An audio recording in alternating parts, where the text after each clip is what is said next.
은혜 받을 하나님의 말씀은 민수기 22장 36절에서 33장 12절까지.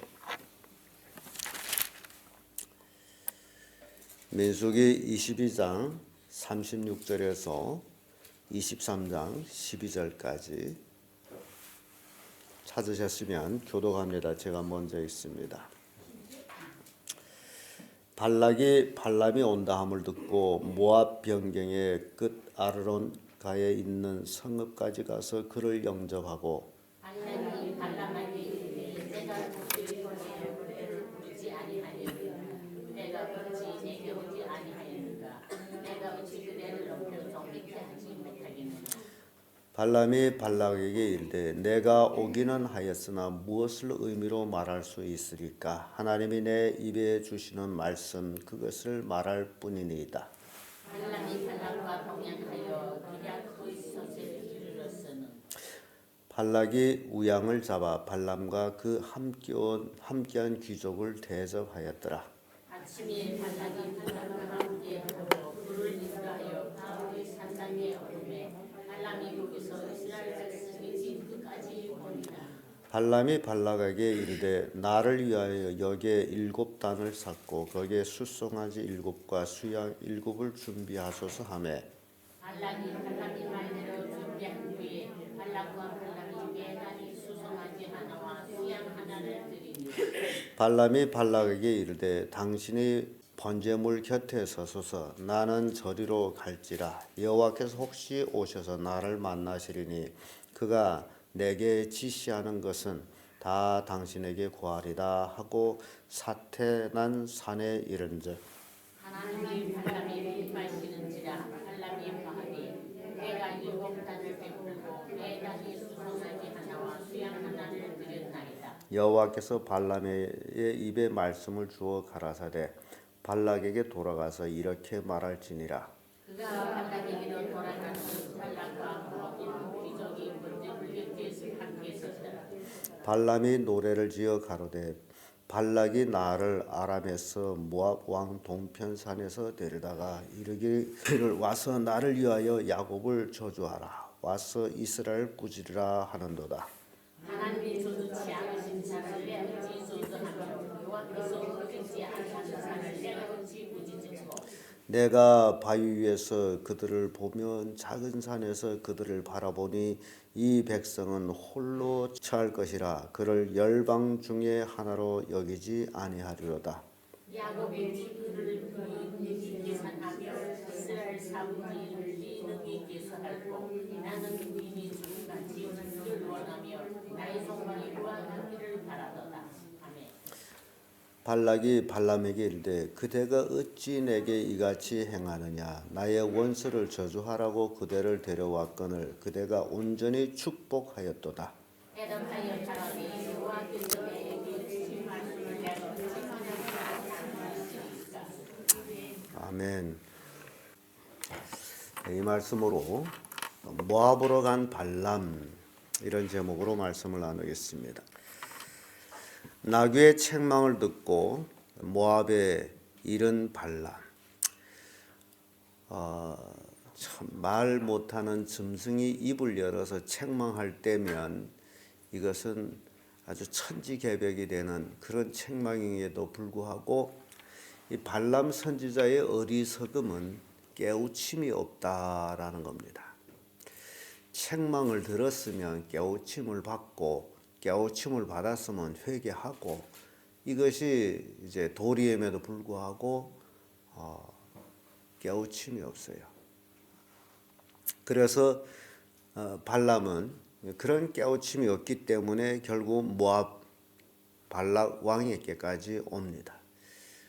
발락 왕은 발람이 온다는 소식을 듣고 도성에서 변방까지 마중을 나오는 거예요. 그러니 그 발락 왕의 모습 보게 되면 얼마나 발람을 기다리고 있었느냐라는 걸 보여줍니다. 왜냐하면 발락은 발람이 저주하면 저주받고 축복하면 축복받는다는 그것을 믿고 있었기 때문에 그래서 어떻게 하나 발람을 불러서 이 이스라엘 백성을 저주하게 하기 위해서 그래서 이제 변경까지 이제 마중 가서 맞이하고 잘 오셨습니다. 내가 그대를 높여서 존귀케 할 것입니다. 여기서도 우리가 생각할 게 있습니다. 사람한테 높임을 받고 존귀함을 얻을 것이냐 아니면 하나님 앞에 높임을 받고 존귀함을 얻을 것이냐 이 두 선택이 굉장히 쉽지 않다라는 겁니다. 여러분들은 그런 기회가 주어지지 않아서 당연히 하나님 앞에 존귀함을 받고 높임을 받아야지라고 말할 수는 있지만은 그렇지를 않습니다. 여러분들이 진정 하나님 앞에 높임을 받고 존귀함을 받으려게 되면 하나님의 말씀대로 순종해 살면 됩니다.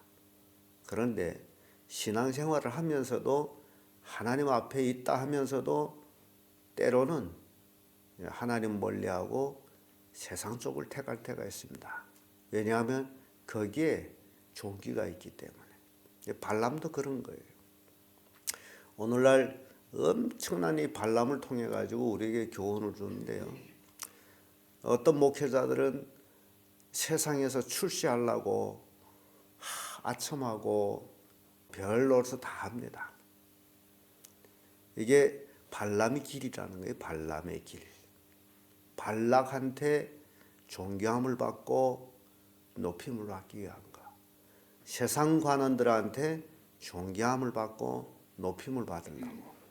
이게 발람의 길이라는 거예요.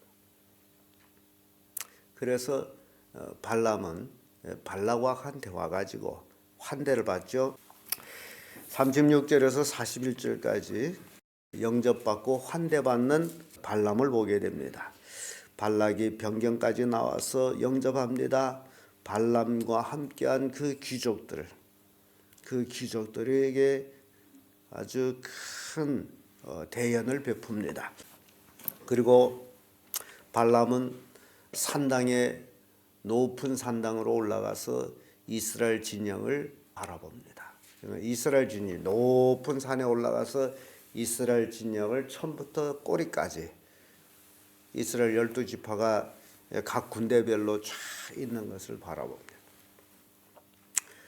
그리고 발람이 할 수 있는 것이 바로 번제를 드리는 거예요. 번제.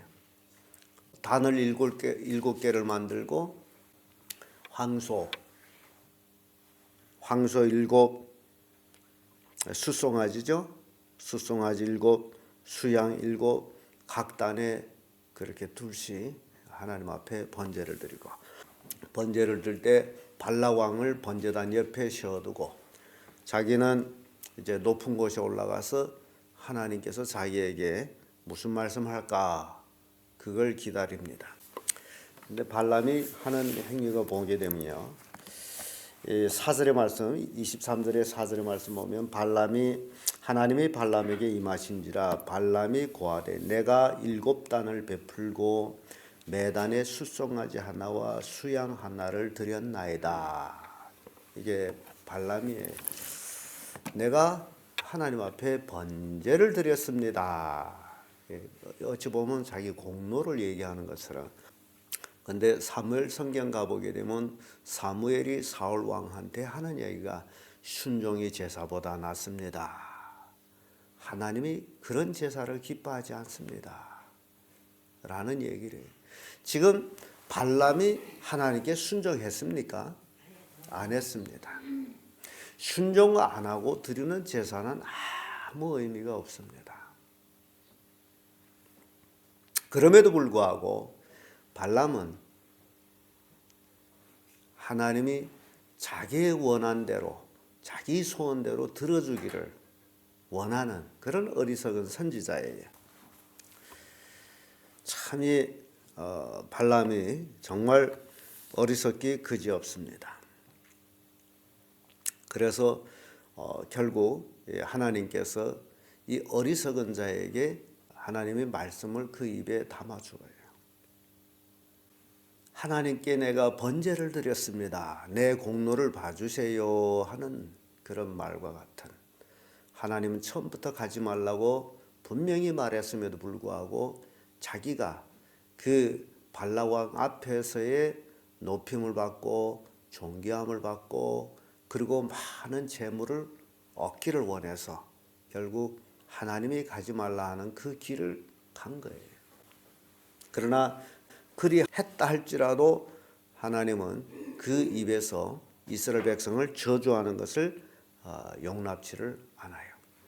그래서 결국 그 입에다가 하나님 말씀을 주셨죠. 7절에서 12절까지 쭉 보면 발람이 노래를 지어 가지고 이제 이스라엘에 관해서 말을 하고 있죠. 발락이 하는 말을 보게 되면요. 7절에 그러죠. 발람이 노래를 지어 가로되 발락이 나를 아람에서 모압 왕 동편 산에서 데려다가 이르기를 와서 나를 위하여 야곱을 저주하라 와서 이스라엘 꾸짖으라 하도다. 지금 이것이 발락 왕이 초청의 목적이었죠. 근데 8절에 보면 하나님이 저주치 아니한 자를 내가 어찌 저주하며 여호와께서 꾸짖지 아니한 자를 내가 어찌 꾸짖을꼬. 이거는 사실이에요.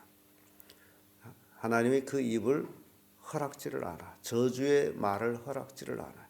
하나님은 나귀도 입을 벌려 말하게 하시는 하나님이에요.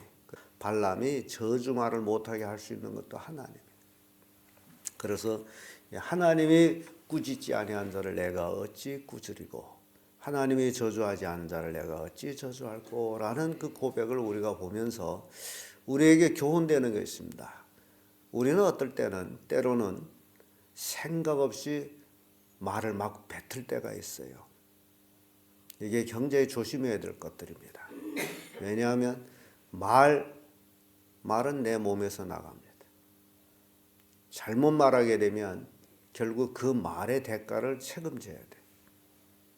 그래서 우리가 할 수 있는 일, 유일한 거 이게 할 수 있는 일은 절대로 다른 사람에 대해서 비판을 안 하면 됩니다. 책망하거나 비판하지 아니하면 됩니다. 왜냐하면 사람은 다 자기 한 일에 칭찬을 받기를 원하지 절대 비판받기를 원하는 사람은 아무도 없습니다. 잘했든 못했든지 간에 똑같습니다. 그래서 우리가 타인을 비판만 안 한다면 그러면 우리의 삶은 풍요로워집니다. 절대 다른 사람에 대해서 이러쿵저러쿵 말할 필요가 없습니다. 그런데 이 사람이 남의 말하기 그렇게 좋아합니다. 남의 말을 높여주면서 말하면 좋지만은 남의 말할 때는 꼭 흉보면서 얘기합니다. 그리고 자기 말할 때는 과대평가하면서 얘기합니다. 그래서 그걸 바꿔놓으면 돼요. 남의 말은 과대평가하며 해주되 자기 말은 과소하게 얘기하면 됩니다. 그러면 여러분 인생이 달라집니다. 근데 사람이 그렇지를 않아요. 어떻게 하나 자기 자랑을 해보려고 자기 새끼 자랑해보려고 자기 손주 자랑해보려고 그거 몰라줄까 봐 그렇지를 않습니다. 자랑 안 해도 알 거는 다 알고 어떨 적엔 별거 다 자랑하네. 그런 생각 들 정도로. 그러니까 여러분들이 남에 대해서는 많이 높여주고 자신에 대해서는 자랑 안 하면 됩니다. 그게 우리가 할 일이에요. 이 발람이 우리 모습 보면서 하나님이 꾸짖지 아니한 자, 이스라엘 백성은 물론 하나님이 꾸짖죠. 죄를 짓게 되면 책망하고 벌도 주고. 그러나 하나님은 자기 새끼이기 때문에, 그렇죠. 이스라엘 백성은 하나님의 백성이기 때문에 사랑하는 자를 징계한단 말이죠. 그러나 타인이 하나님의 타 민족이 이스라엘 백성을 저주하는 것을 용납지를 않아요. 골리앗이 왜 다윗한테 패합니까?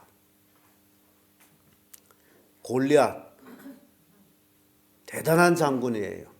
힘세고 키 크고. 그때 당시에 이스라엘에는 골리앗을 맞설 만한 장군은 아무도 없었어요. 그래서 골리앗이 전쟁 딱 나오게 되면 이스라엘 군사들은 다 숨어서 숨지키고 있었어요. 그러니 골리앗이 사기청천해가지고 이스라엘 백성을, 옛날 전쟁은 막 욕해가지고 사기를 떨구고 높이고 그럴 때죠. 막 이스라엘 군사를 욕하다 나중에는 하나님까지 욕하게 돼요. 그때에 다윗이 형들한테 문안하려고 갔다가 그 욕을 듣고 있어요. 이스라엘 백성은 한마디, 이스라엘 군사는 한마디 대꾸도 못합니다. 근데 그때 다윗은 17살 정도 되는 소년이죠. 그 욕을 듣고 견딜 수가 없어요. 저 놈이 어떤 놈인데 할례 받지 못한 놈이 우리 하나님을 욕하느냐, 비방하느냐. 내가 저 놈을 없애버려야지. 그게 다윗이에요. 골리앗과 다윗 싸움은 대결이 되지 않는 그런 싸움. 그럼에도 불구하고 골리앗이 전쟁에 나가려고 했더니 사울 왕은 지푸라기라도 잡을 그런 심정인데 조그만 놈이 와서 가겠다니 그 너무 좋아가지고 자기 무기를 주고 자기 갑옷을 입히는데, 이제 다윗이 키가 작은 소년인데 사울은 키가 크고 사울의 옷이 근본 다윗한테 맞지도 않고 17살짜리 소년이 다 사울 칼을, 이게 너무 무거워서 어떻게 할 수가 없어. 그래서 오히려 그 놈을 입고 나가면 골리앗한테 죽을 것 같아. 그래서 다윗이 갑옷도 벗어놓고 칼도 두고 평소에 자기가 양칠 때 입던 그 모양 그대로 막대기를 들고 골리앗한테 나가. 그러니까 이게 골리앗은 군대잖아요. 장군이잖아요. 아니 어린애가, 우리 속된 말로 하면 이마에 피도 안 말린 놈이 그것도 싸우겠다고 나왔는데 칼을 들고 나온 것이 아니라 막대기를 들고 나왔어. 그래서 골리앗이 참, 그래서 말 조심. 이놈, 네가 나를 개로 보고 막대기를 들고 나왔느냐. 실제로 다윗은 골리앗을 개로 보고 나간 거예요. 짐승 승냥이 새끼 하나로 보고 나간 거예요. 그래서 다윗이 너는 칼과 단창으로 나오지만은 나는 하나님의 이름으로 나온다. 이게 다른 거예요. 그러면서 다윗이 달려가면서 호주머니에 있던 돌멩이를 하나 꺼내서 물맷돌에 감아서 휙 돌고다가 샥 뿌렸는데 그 돌멩이, 흔해 빠진 땅에 있는 돌멩이, 그것이 아주 샥 날아서 골리앗이 이마에 딱 박혀버려. 지성이 잘하네. 한 방에 쓰러졌어. 이게 평소에 하나님을 의지해서 나가면 골리앗 같은 놈도 물리칠 수 있는 거예요. 그래서 말 조심해야 돼. 말. 여러분 말 조심하세요. 남에 대한 비판은 안 하고 남에 대한 칭찬만 하면 돼. 그러면 참 그 듣기 좋은 말. 그러니까 우기 잘 나왔어. 듣기 좋은 말, 칭찬만 하면 돼요. 이렇게 발람이 이스라엘 백성을 향해서 이제 축복을 하죠. 7절에서 쭉 12절까지 이렇게 보게 되면 축복을 하는데 9절에 와서 이러면 내가 바위 위에서 그들을 보면 작은 산에서 그들을 바라보니 이 백성은 홀로 처할 것이라 그를 열방 중에 하나로 여기지 아니하리로다. 아무리 봐도 이 백성은 다른 백성과 어울리는 백성이 아니라 홀로 있는 백성인데 열방 중에서 하나로, 열방 중 열방의 하나로 여기면 안 되겠다. 이게 특별한 백성이다라는 얘기예요. 특별한 백성. 그러면서 10절에 와서 야곱의 티끝을 뇌능히 계산하면 이스라엘 4분의 1을 네가 능히 계수할고. 이스라엘 백성의 4분의 1. 지금 높은 산당에서 쫙 머리부터 꼬리까지 쫙 바라보고서 하는 얘기. 저 4분의 1 누가 능히 계산할고. 그 진영을 보면서. 그러니까 발람의 눈에는 이스라엘 백성이 어마어마하게 이제 많게 보이는 거죠. 왜냐하면 한 골짜기에 여러분 생각해보세요. 200만 명 내지 300만 명이 거기에 쫙 있다면 그 인파가 아주 기가 막히는 인파가 아니겠어요? 그런 인파들이 산골짜기 쫙 직결되어 있으면 발락 왕이 간담이 서늘해지는 것은 너무나 당연한 겁니다. 근데 그뿐이에요. 그들이 혼자예요. 그들에게는 하나님이 계셔. 그러니 어마어마한 거죠. 그래서 야곱의 티끝을 뇌능히 계산하면 이스라엘 사분제를 뇌능히 계수할고, 그러면서 이 발람이 하는 얘기가 있습니다. 나는 의인의 죽음같이 죽기를 원하면 나의 종말이 그와 같기를 바라도다. 이게 종교심이라는 겁니다. 사람은 다 잘 되기를 원해요. 잘 되고 잘 죽기를 원합니다. 사람의 심리예요. 근데 그렇게 원한 데서 되는 게 아니에요. 그것이 종교심이라는 겁니다. 여러분 잘 되기를 원하죠?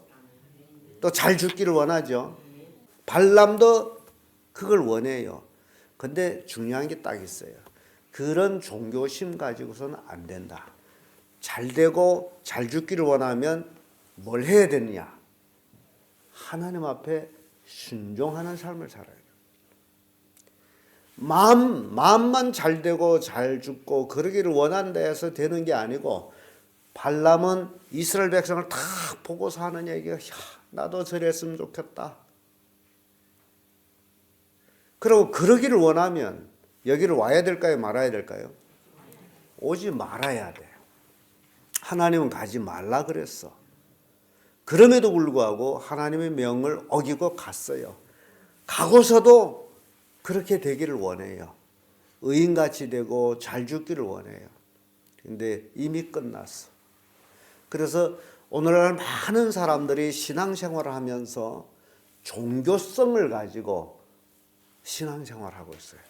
하나님 나를 봐주어서 좀 복을 주세요 하는 식으로. 근데 그게 아니라는 거죠. 성경 보면 하나님은 복줄 자에게 복을 주는데 어떤 자? 그에게 순종하는 자. 그러니까 여러분들이 복 받는 것은 굉장히 간단합니다. 여러분들이 하나님 말씀대로 순종만 하면 돼요. 그것이 복 받는 길이에요. 별게 없어요. 근데 순종은 안 하고 복을 달라 하니 복을 받겠느냐라는 거예요. 하나님께 순종은 안 하고 하나님께 부르짖어서 복을 주시오 아무리 해봤자 그 기도가 하나님 앞에 상달되냐라는 거죠. 그래서 이 발람의 모습을 보면서 우리는 그걸 볼 수가 있어요. 나는 의인의 죽음같이 죽기를 원하며 나의 종말이 그와 같기를 바라도다. 지금 이 발람의 소원을 이렇게 보면서 느낄 수 있는 것은요, 이 발람이 자기가 여기서 잘못된 걸 아는 것 같아요. 죽는 걸 의인처럼 죽기를 원하는데 실은요, 이제 나중에 나옵니다마는 발람이 아주 비참하게 칼에 맞아 죽습니다. 미디안이 멸망할 때에 발람도 같이 죽어요. 이스라엘 백성들의 군사한테 죽습니다.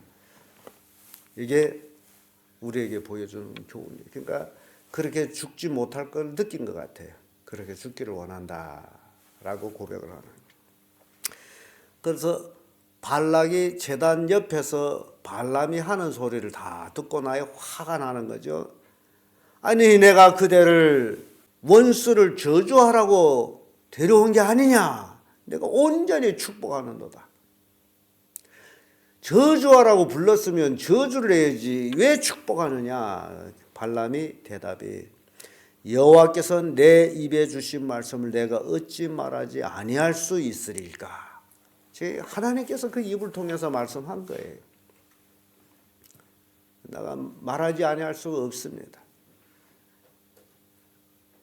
하나님이 그 입에 말을 준 거예요. 그래서 여러분들이 말을 잘 듣고 이해를 해야 됩니다.